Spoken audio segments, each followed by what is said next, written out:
Hey there, everybody. Welcome back to another episode of the Build Your Copywriting Business podcast. Hello, friends. Hello. Hello. Hello. As always, I'm joined by my spectacular co-host, Kate Sidgars. Hello, Kate. Hello. And hello. And today, Kate and I, and so much hello. Greet hello to everyone.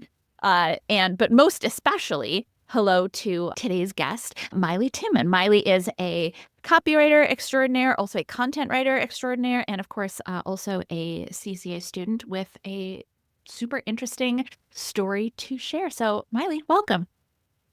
Thank you so much. Long-time listener, first-time caller. Excited to be here. Oh, I love that. I wish we did have a call-in line. We should look into that. I love that. Very Sleepless in Seattle. Yes. Yeah. Maile, I'm glad to have you here, and you have the history of listening to the show. So you know what people want to hear. They want to dig in and get all of your backstory and what led you to the success that you have today. So how did you get into copywriting? I would say way back when, but it's not really actually all that far back, which I love. Yeah. Well, I guess I have always been in writing in some way, shape, or form. Long story short, I actually went to school for television production, and so I initially wanted to write for TV. And then so I started working for TV shows, and when that didn't pan out as well as I have liked, I transitioned into writing for websites, and then that went into like content and strategy and SEO. And I discovered the CCA when I was already working in a content strategist role where I was writing for websites for a B2B technology company. And I was doing a lot of things I hadn't done before. So like email copy, landing page, product pages, things like that. And I just wanted to be more equipped to succeed in that role. And I saw an ad for the CCA, just thinking it would improve my skills in that. And then I kind of discovered the teachings of the CCA, which is more so, building your own copywriting business. And I was like, wait a second, I think this is what I want to be doing, because for the longest time I've said I want to be like a person in an advertising room who's just like coming up with slogans for things, or like, like I think I'm hilarious and try to throw out a one-liner and, some people laugh. I always say it's my goal in life to make one person laugh a day. It's usually me laughing at my own jokes, but I still count that as a win. And I realized like, some copywriting is like that. So, maybe this is what I should be doing, and more B2C and irreverent brands that like to have fun. And so I just jumped into the CCA, started doing the spec exercises. I actually started pitching before I even touched a spec exercise, and was like, what's in this? Yes. And I got hired pretty much right away, which was really cool, and got to jump in, get some more experience, and, couple that with what I was already doing full time. So very long-winded answer, but hopefully that gave you a little bit of a background. That's what we want. We want, first of all, that was not long-winded, but second of all, we want all the info. We want all the details that you're comfortable giving us. So what was it that, as you know, being in the CCA, some people are ready to dig into pitching right away. Some people need to take a little bit more time, get their feet wet, or maybe get their feet steady. I don't know, whatever, to just mix all kinds of metaphors there. What do you think it was that prompted you to just dig right into pitching? So if I were to, because the way that we talk about pitching in the CCA, we talk about, approaching a small business and saying like, hey, I noticed it'd be great to have an email capture on your website, or, I was looking into this and I have an idea for this. Maybe you'd like to try this. And I am a very inspiration-driven person. Like if I get an idea, I immediately run with it. And I definitely put the cart before the horse in a lot of instances. So what I was doing was like, I was already subscribing to all these email newsletters of brands that I like. And I was like, oh, I have an idea. Like, okay, there was a product. That's cool. But like, let me give you an idea for how I would write this. And I just started sending that out. And it was a sunglasses brand that I follow. And their CEO responded and said, we don't need anybody, but I forwarded this to our sister company. They need a copywriter. And then they hired me as their email copywriter. So that's kind of the way I always pitched, and it's a little hit or miss. And actually one of the coaches was like, it probably takes you a really long time to write a pitch because these are very personal. And I'm like, yeah, but it's just like the only way I know how to do it. So I've kind of just kept that strategy because I don't know, I like reading copy and coming up with other ideas or things like that. So that's just what I've been doing. Yeah, exactly. I And think it's that's working. exactly. If it works, it works. There is the more methodical way, or there's the, all right, I'm gonna when inspiration comes to me, I'm gonna go for it. I love it. And I think too, that's a really great example of sometimes when we think about pitching, we think about like it has to happen exactly in this way. I'm gonna pitch this company with this idea. They're gonna hire me for this idea, and that's the way it has to be. And I love, first of all, that you demonstrate that something we always talk about, it's really just about getting your foot in the door, but it also could lead to all kinds of different directions. And Right. your And you have pitch, nothing to lose. So it's like, might as well. yeah, exactly. So then what kind of work did you end up doing with that company? Yeah. So for them, I was doing, they were like a health and wellness, like supplement brand. So I was doing some email marketing for them, which was a lot of fun. I did some product descriptions. When they were coming up with like new products, I did some stuff for them. And then they asked me to write some social media copy as well. So predominantly email copywriting, but I got to do some other projects as well, which was a lot of fun. Mm-hmm. Yeah. And then where did you go from there? Did you keep pitching? How did your career evolve from there? Hey there, it's Nikki. I wanted to take a very quick minute to make sure that you knew about our free on-demand copywriting training. Now, whether you are brand new to copywriting or you've been doing it for a while, but you just can't seem to hit those income goals, this training is for you. You are going to learn the 3 secrets to landing freelance copywriting work without relying on frustrating job bidding sites like Upwork or Fiverr, or without cold calling strangers. And if you've watched any of the student success stories on this channel, and if you haven't yet, check them out. This is the exact same training that they all started with. And I mean students like Kate K, who is making 6 figures, working part-time, and retired her husband to help her build her business. Students like Stuart, who replaced his full-time salary, which was a good one, with his freelance income and then some. Stacy, who hit 6 figures in her first 6 months as a freelance copywriter, and Ashley, who landed the in-house copywriting job of her dreams. They all started with this free training, and you can start with this free training too. So sign up right now at freecopywritingtraining.com. Yeah, kind of a combination of things. I kept pitching. A lot of my clients have come from like referrals, just because I have been in the content game for a while. And I've been very lucky to work with such great people who have recommended me since. And then like applying, I know we talk about in the CCA as well, is like if you see an opportunity, an opening for a copywriter, like find out who the hiring manager is, find out who the creative director is, reach out to them directly. So that ended up working out in a couple of ways as well. And then I'm still working full-time right now as well for a B2B tech company. So doing copywriting there, and then got some side projects. So I really haven't been pitching as aggressively as I could be right now. My goal ultimately is I've got 2 young kids, and I want to be able to set my own hours and be there when they're off school and things like that. So that's kind of like the stretch goal, and hoping to have that in the next year or so. Yeah, absolutely. Very doable. Yeah. And I feel like I want to underscore, you had a network and you used it, which I think some people forget that, like, that's perfect. Yes, that's the place to start if you've done anything, even if it's not copywriting, that those are perfect people to reach out to. And it's still, I think sometimes we don't think of it as like a pitch, quote unquote, but it's client outreach, which is, yeah. Yeah, I kind of reached out to everybody. I was like, hey, I'm doing this. And they're like, what the heck is copywriting? And I'm like, I'm glad you asked, because I had no idea until now. I wouldn't tell you. And then, as we kind of discovered, like a lot of people think of like content writing and copywriting as one and the same. So it's like, well, you need some copy, cool. You need some content, cool. Let me know how I can help you. Or if I'm not the best person for the job, let me help you find that person. So yeah, I've just kind of been like, if there's an opportunity and I can be of service, cool. And if not, then, we'll talk down the line if you need someone. So exactly. Well, and that's, that's the thing. I like the talk down the line and just be okay with it, because things are constantly changing in business, right? Things are constantly, not just in business as a whole, but at companies. I mean, priorities change, projects change, personnel change. Yeah, exactly. So in your current company, how did you end up with the full-time job you have now? Because it's different from the one you had when you got started with the CCA, right?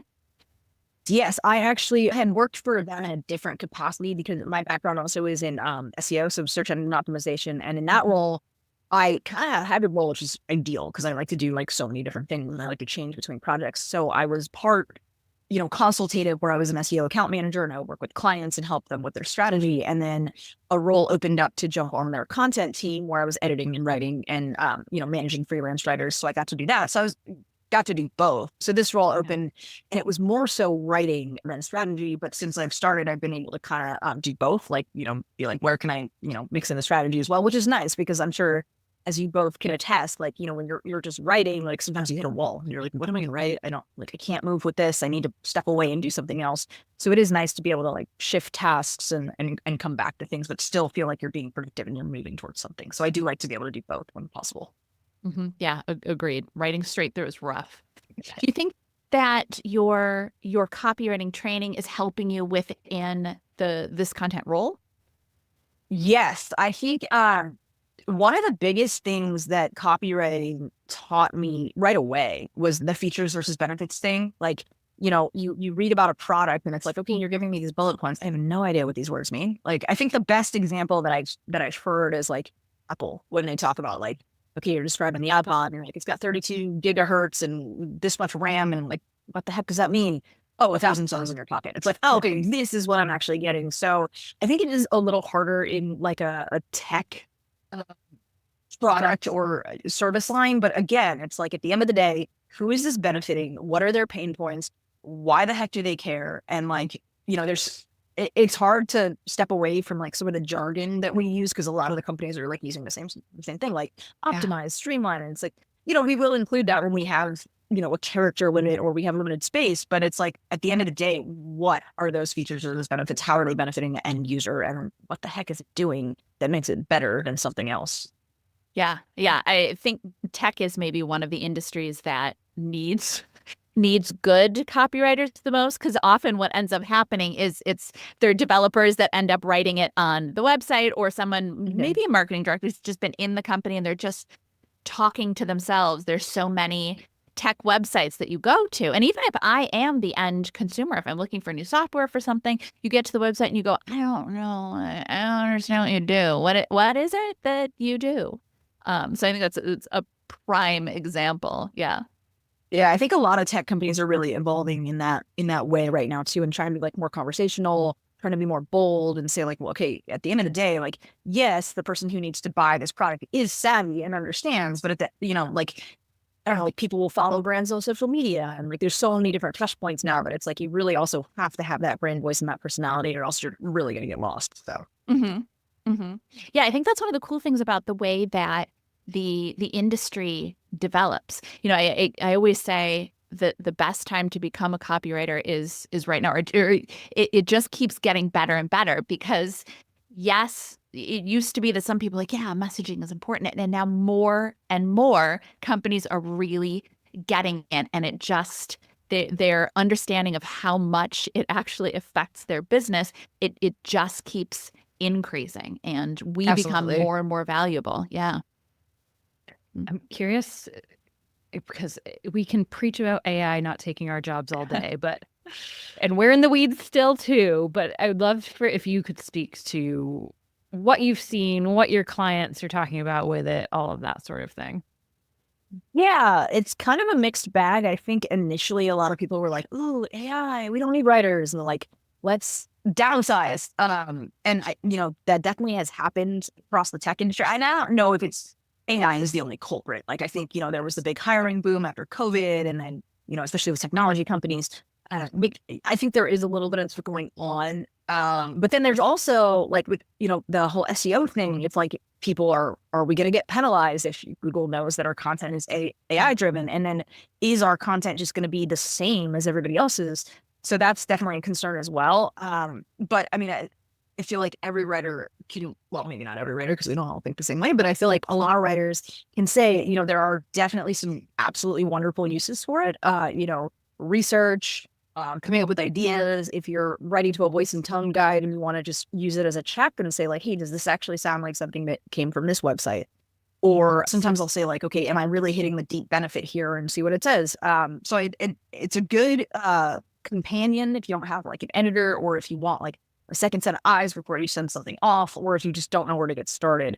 But I think just like we were talking about with like the features versus the benefits and understanding customers, it's like AI can't do that. It might be able to in the future, but right now it can't. So we might as well, figure out how we can position ourselves to prove that from now. But we do have that human touch. We do understand people, and we're not just like writing robotic things and like what's the next thing that makes sense to include here. The whole why are we including this and what's the strategy behind it?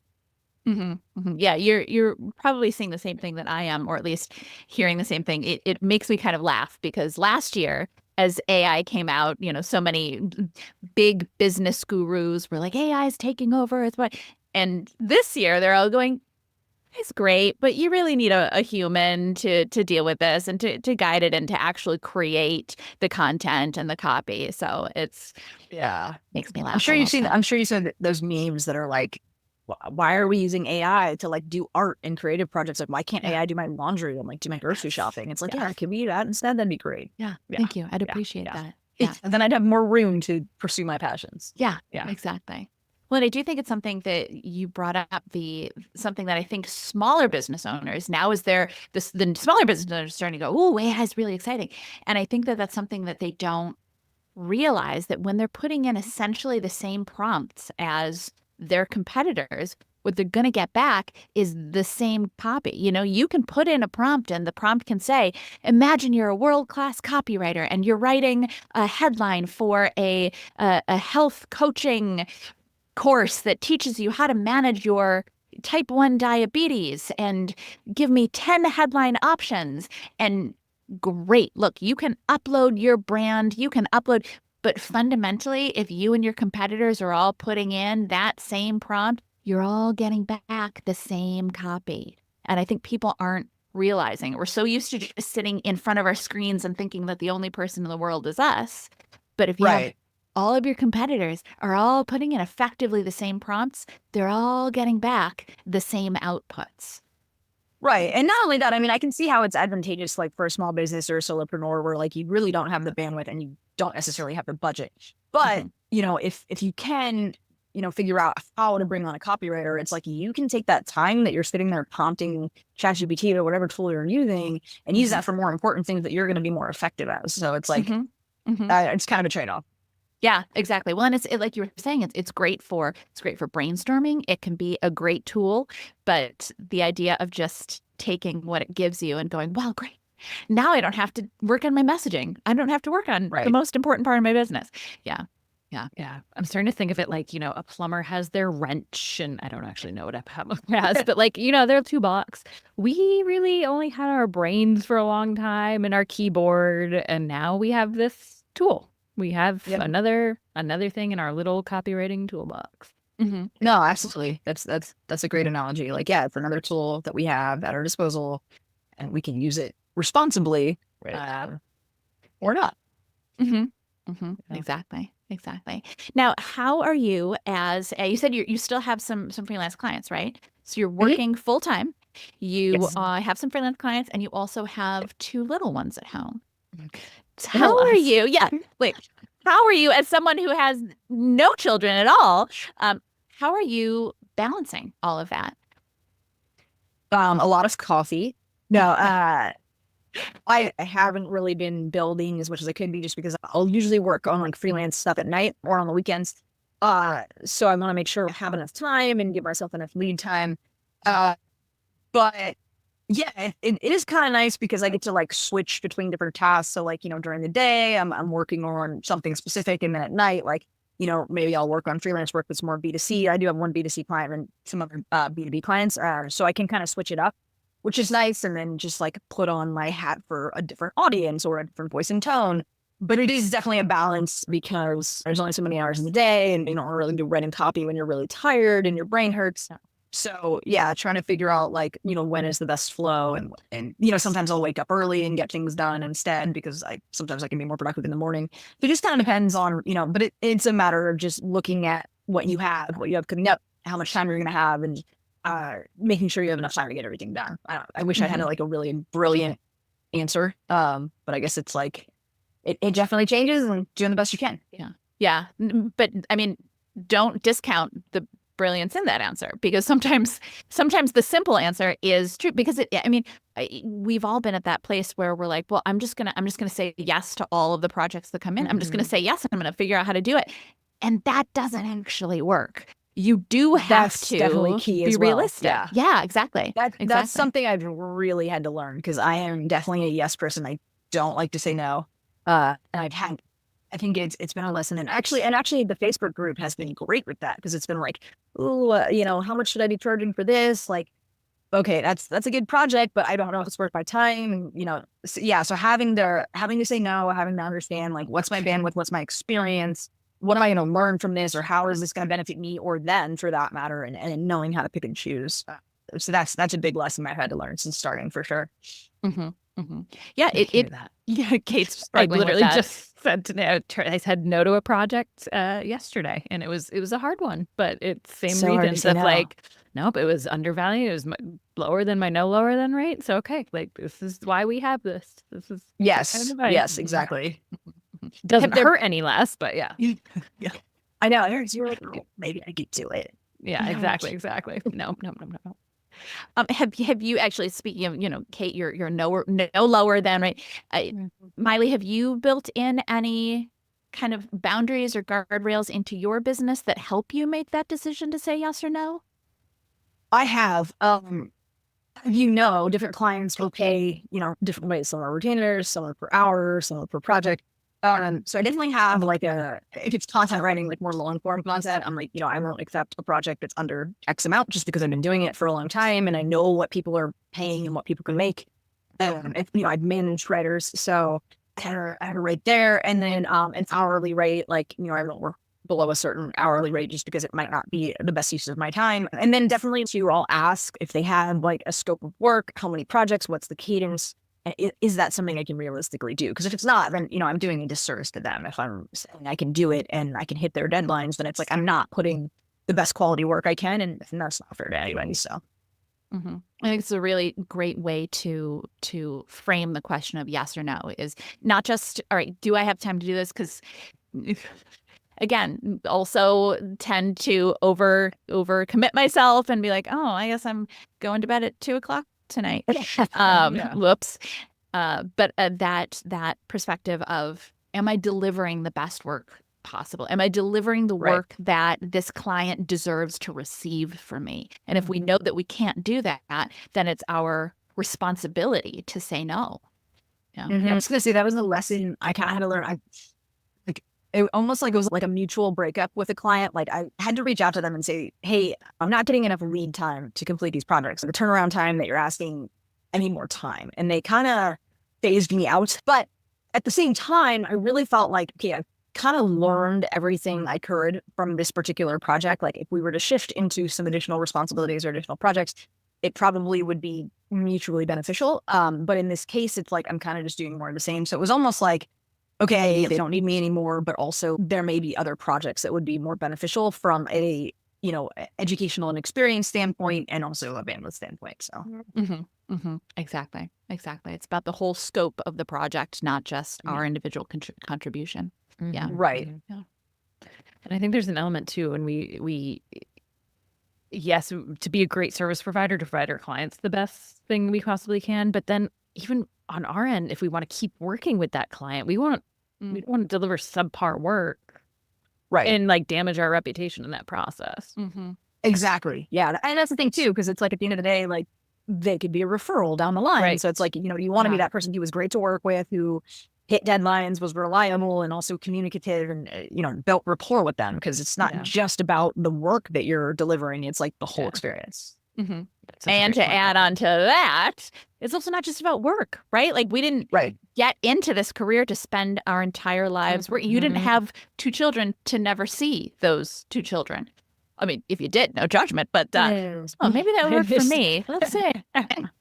Is that an option? Wait a minute. Do they still do governesses? That would be my jam. Oh, maybe. I haven't looked into that, but yeah. Could come see mommy at the end of the day. A whole different conversation. Just kidding. I love kids. But part of that balance is also making sure that we take care of ourselves and our priorities, whatever those priorities may be. Yeah. So as we think about copywriting, and you think about your career thus far, is there any advice that you would give to someone who is maybe thinking about getting into copywriting or kind of starting their copywriting career? Anything that you think they should know? Yeah, I think not just in copywriting, but in everything. There's so much imposter syndrome. We're so good at talking ourselves out of things. And it's like, if you're thinking about it, just start. As I said, with like pitching, you have nothing to lose. You never know if someone's looking for something new or a new idea or a new angle or a new perspective. So just do it. All they can say is no, or they can ignore you. And then I would say just like study your craft any way you can. So I have a really embarrassing amount of unread emails because I subscribe to so many email newsletters. And on Black Friday, when I was like, are you shopping right now? And I'm like, no, I'm not. I'm saving all the emails that I like because, they're inspiration and they got like a whole swipe file. And, I have friends who I've worked with, like both in content and copywriting, and we literally will screenshot stuff and send it. Oh, this is good. So yeah, just study your craft. It's fun, and you'll start to notice things and learn things. Like, you never know where inspiration is going to come from. So, just become really immersed in it. And then, if you're on the fast for creating a website, do it. Put your spec pieces up there if that's all you have. You can replace them with more things later. And really do those spec pieces, and use the Facebook group, because people are so willing to help, which I've just been blown away with, like, how many people are so willing to help, where there's offering advice or giving feedback. And, Kate and Nikki pop in as well. And you're like, ooh, like the coaches are in here. So that's really cool too. But just, asking, because you never know. Like, I feel like so many things in my life have just happened because I've been like, oh, that sounds fun. Let me try it. Like, I gave a toast at my brother's wedding. He did not ask me to give a toast, but I was flying out there, and I fell asleep. And when I woke up, I had thought of a rhyming couplet, and I told him, I was like, ooh, that would be a good end of the speech. Let me see if I can reverse engineer it and write the whole thing. So I did it, and, it actually turned into a roast, because that's just the relationship we have. And a bunch of people came up to me after and were like, you should do stand-up. And I was like, that sounds like fun. And I lived in Hollywood at the time, so I went to the improv. I took a course. I got to perform stand-up several times. And so you just say yes. Like, I had other jobs that way too, where people were just like, you should do this. And I was like, okay, why not? And, you never know. Yeah, I I love love that. Yeah. It's a great ethos. Like, I if also it's want an to hear this roast opportunity, now. take it. I know, really. Please send us the video from your that brother's recording. wedding. Yeah. Yeah. It's super old. But yeah, I had, I announced for a basketball team back in the day, and someone sent me and I played basketball my whole life. My dad was an announcer, so I kind of grew up around the game, but didn't really have much experience. And someone sent me the link and was like, go to the audition. I was like, okay. And I showed out, and it was kind of like right place, right time, because it was a women's basketball team, and they were like, we want a girl to do it. And I was sitting there at the auditions, and it's all these men with these big booming voices. And I'm like, there's no way they're going to pick me. And they picked me, and I got to do it for 2 years, and it was the coolest job I've ever had. So you never know. Just put yourself out there. Why not? Oh, I love it. Why not? Exactly. Yeah. Why not? Big I'm- takeaway. I'm going to stumble through this question, so we'll see when I get to the question. But as someone, you obviously have experience, in a wide variety of things, professional and the professional basketball announcing even. But thinking of your career, and just obviously you didn't start as someone who was a strategist and SEO expert and copy, and you've kind of built this and kind of followed different paths. Can you just speak to that, I guess? Yeah. First and foremost, I will say I'm the wrong person to ever ask for advice. If you need a sarcastic comment, I got you. But I think this makes you the perfect person for advice. Well, it's funny because I kind of say that I have like career or like interest ADD, because even now I'm like, well, there's 7 other things I want to do, but I can't do them all at once. But as far as like content and copywriting and SEO, I guess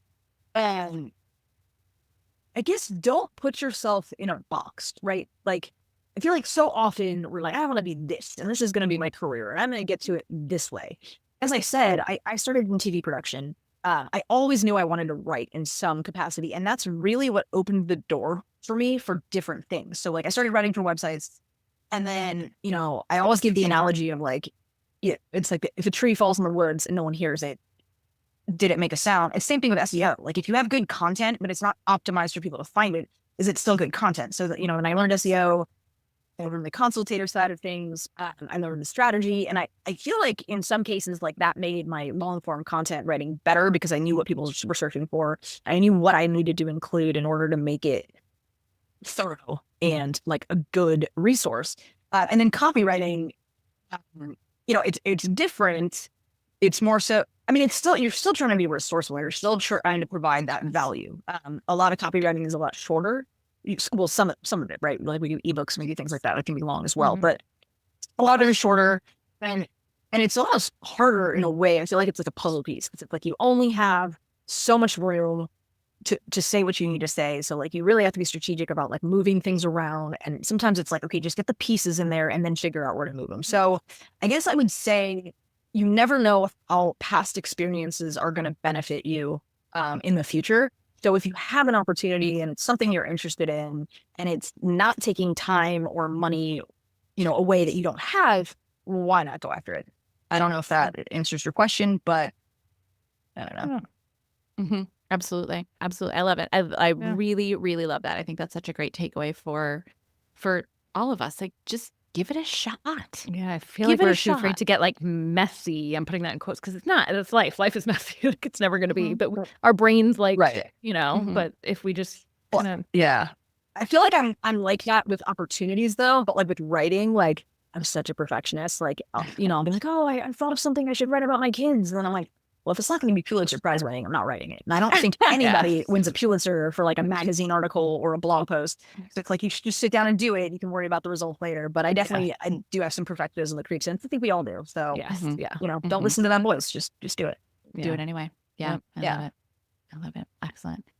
Well, Maile, this was super, super fun. And I think gave us all a lot to think about because I feel like I need to be a little bit more open to the opportunities that come my way.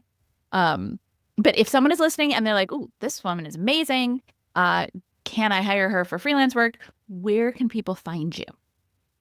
Yeah. So my website is MaileTimmonCopy.com. And my LinkedIn, just Maile Timon. So just reach out, say hi, and but if you're on the fence about starting, about pitching, just go for it. You never know what can happen. Yeah, get started. I love it. Awesome.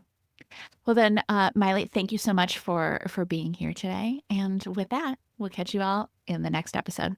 Bye, everybody. Like what you heard? Hit subscribe so you never miss a video. And if you're ready to take the first step toward becoming a copywriter yourself, sign up for a free video training right here.